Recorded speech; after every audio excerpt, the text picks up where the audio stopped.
Good morning, YouTube. My name is Amysbro. Today is May 25th, 2017, and I know I say good morning, but by the time most of you see this, it will either be morning or afternoon or whatever it may be in your time zone. And when it is May 26th, remember that will also mean it will be, according to my snazzy little watch, it will be about midnight in Japan, which means May 27th, and the beginning of 6th stage for UtaPri's Summer.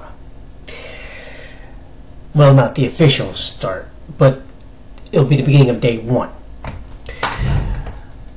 But Broccoli may have subliminally, in their own way, given us another little treat. I'll discuss that now, and that is the point of this video, as I thought I was done talking about UtaPri's news at least until sometime maybe after the 7th anniversary. Nope! Broccoli gave me something to talk about for you tonight, so that's what we're going to do. So, if you go on Broccoli's webpage, which is broccoli.co.jp, you will notice, dated May 25th, there was a notice of the UtaPri's Summer 7th anniversary project. That's, in and of a nutshell, the way it comes out if you put it through Google Translate. And then if you click on the link, it'll take you to a PDF file. Well, the PDF file obviously is in Japanese. I ran it through Google Translate, and I have posted it to Tumblr and also to Facebook.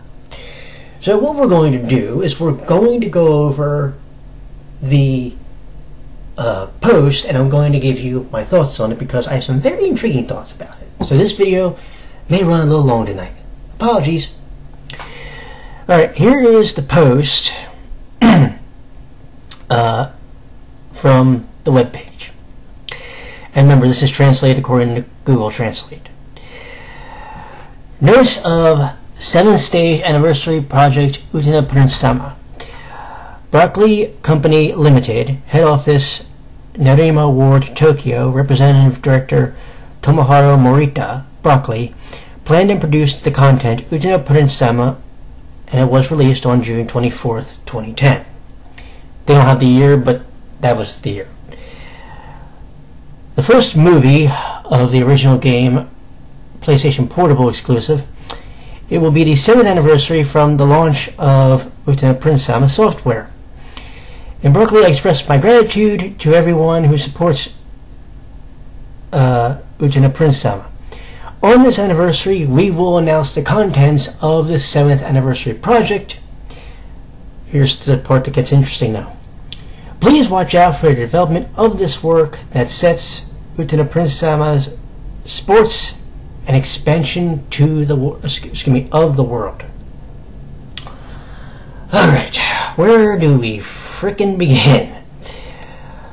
Well, it's a general thank you note, and it's to give you a notice that there's going to be, obviously, a big event that happens at this, or a big announcement that happens at the 7th anniversary, which is June 24th, which is now, by the time most of you see this video, will be about, what, 27 days away? Because June 24th, so May 27th, June 24th, yeah. So it's about 27 days. Okay. There's a lot of different ways you can interpret this. But what's interesting is they are doing the thank you. Essentially, they're doing it before the stage, which, here's where it gets tricky. The stages are, generally speaking, where they would announce the next season, if there was going to be one. Now, chances are, as we pretty much have discussed for months at this point, there's going to be a 5th season. Although it could also be a movie, or they could do both. One or the other. I discussed this with a friend of mine last night.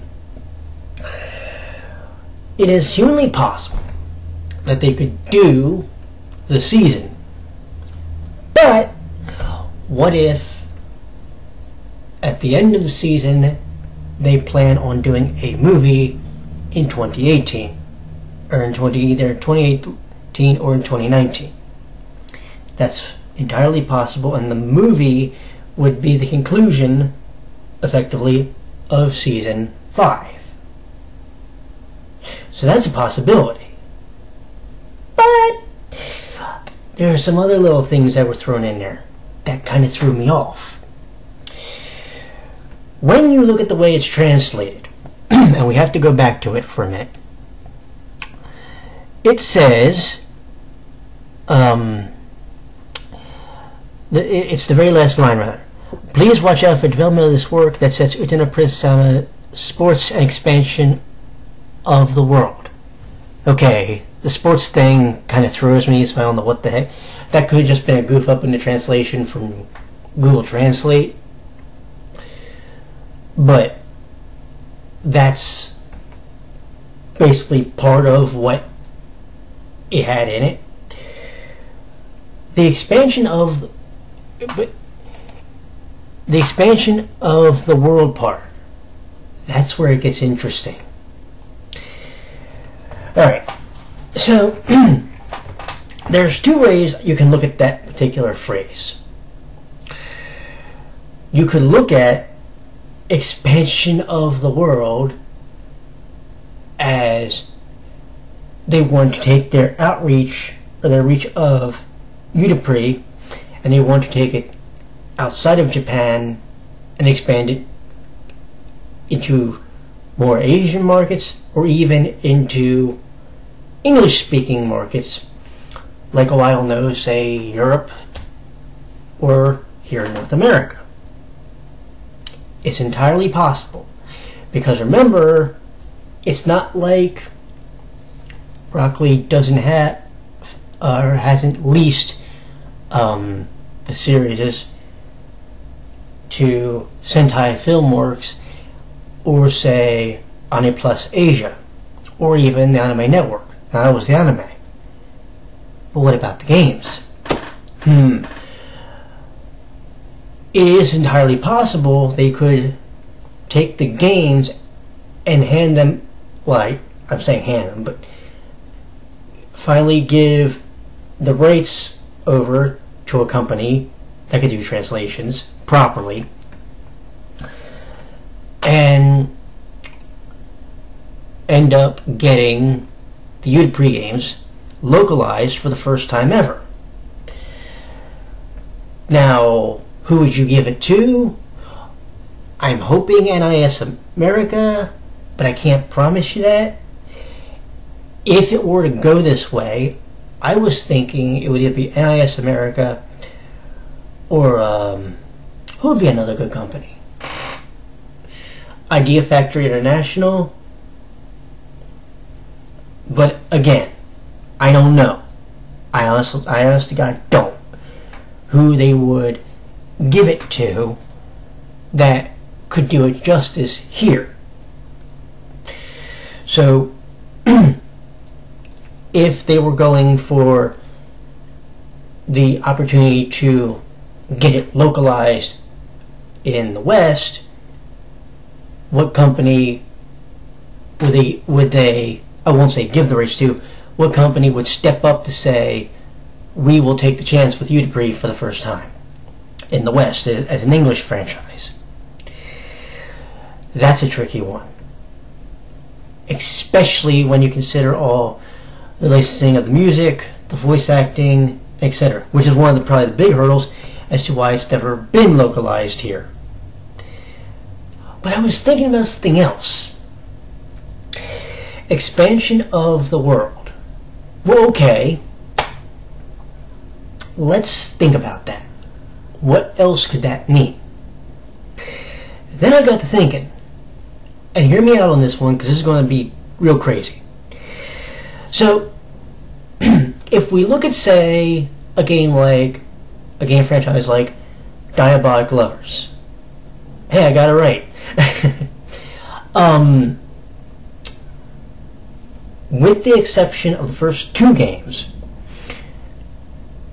every second game, they would introduce a new character. An example would be, okay, in the second game, which is More Blood, they introduced the Mukamis. In the 4th game, they introduced the Sukanamis. And in their most recent game, which was Lost Eden, the one preceding that would be Dark Fate. But in Lost Eden, they introduced Kino. Correct? Okay. Let's look at UtaPri's for a second, because this is interesting. If you really break down UtaPri's, right, they haven't really introduced a full-time character, and by full-time I mean a full-time dateable character,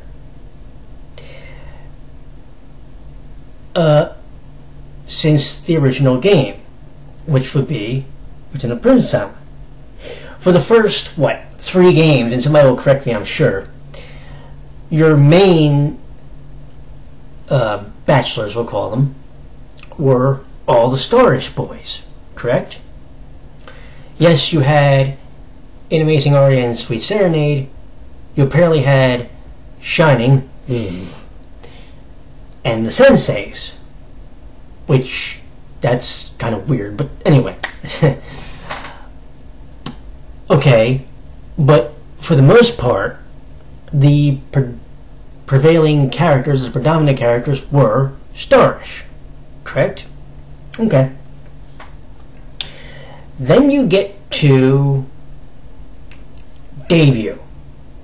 Debut, they introduce, but they're not dateable yet, they introduce the characters of Quartet Knight. You know, Venomaro, I, Camo, Rajah. It's not until you get to All-Star and All-Star After Secret that now those characters become selectable to be able to date them at the end of the game, or to play their roots, right? So now you've done 3 games with Starish, essentially. You're going to have done 3 games with Quartet Knight involved. If I'm thinking right, that means one thing. Then it's time for the next expansion of the series. And what group have they been trying to push in some respect recently? And what group was around for Season 2? What group appeared at the end of Season 3? And what group was around for the entirety of Season 4? Do we see where I'm going yet, kids? Yep. Heavens. So here's what I'm thinking.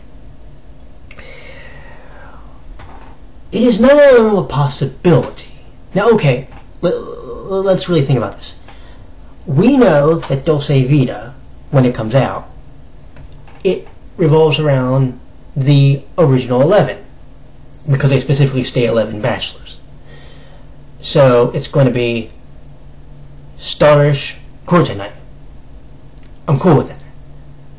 But what if, by some stretch of the imagination, when they make Dolce Vita, what if they, I don't know, guest star the Boys of Heavens in some respect? You know, kind of like they did in debut for Quartet Knight. So what if they do that?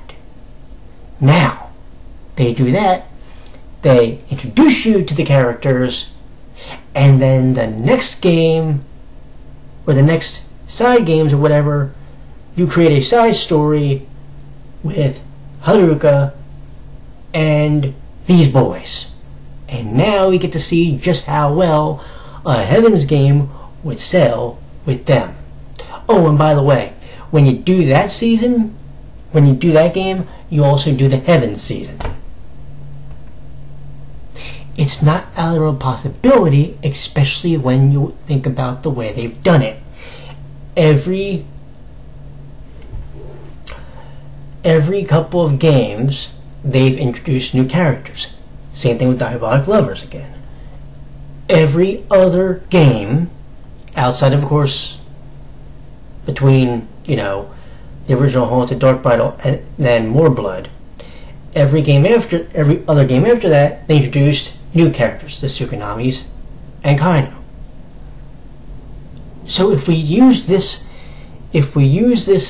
thinking, then expansion to the world, or expansion of the world, would mean the next logical step would be Heavens.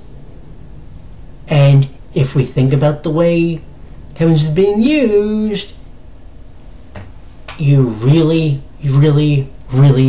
have to start thinking in that respect. Because it's been 3 games. If my thinking is right, Heavens will make an appearance in either Dulce Vita in some respect, or maybe they won't put them in Dulce Vita. Maybe they'll just create a whole new game based around them. And Haruka will just happen to be the MC because they want to keep continuity, because it makes sense when you really think about it with the way she did eventually go see them in season 4. But am I just overthinking this? Because I can't be the only one who sat down when he read the translation of the blog post, and I can't be the only one that looks at it and goes, well, goddamn, Heavens is coming up in the game universe soon. Because one thing I have heard from people in general is that, as my camera's apparently frozen, but one thing that I have heard was that Heavens isn't in the game universe. They're not game canon yet. So when you really think about it, when you really analyze it, it only...